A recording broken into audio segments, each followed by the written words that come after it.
नमस्कार। आज मैं आपसे एक ऐसा सवाल पूछना चाहता हूँ जो शायद आपने कभी सोचा ही नहीं होगा।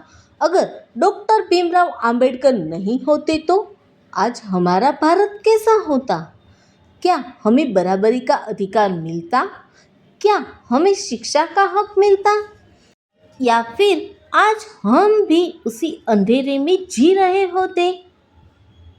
दोस्तों, एक छोटा सा बच्चा जिसे स्कूल में पानी पीने तक की इजाज़त नहीं थी, जिसे सिर्फ उसके जन्म के कारण अपमान सहना पड़ा, लेकिन उसी बच्चे ने हार नहीं मानी।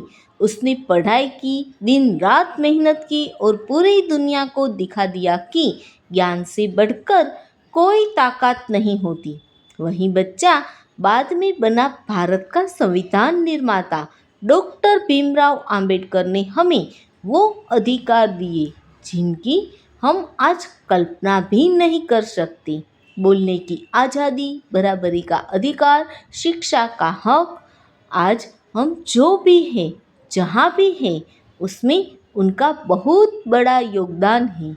लेकिन एक सवाल है, क्या हम सच में उनकी सोच को समझ पाए हैं? क्या हम आज भी हर इंसान को बराबरी देते हैं? या फिर हम सिर्फ 14 अप्रैल को उन्हें याद करते हैं और फिर सब कुछ भूल जाते हैं? दोस्तों, डॉक्टर अंबेडकर को सच्ची श्रद्धांजलि सिर्फ फूल चढ़ाने से नहीं होगी, बल्कि उनकी सोच को अपनाने से होगी। अगर आप सच में उन्हें सम्मान देते हैं तो आज से एक बदलाव शुरू करें।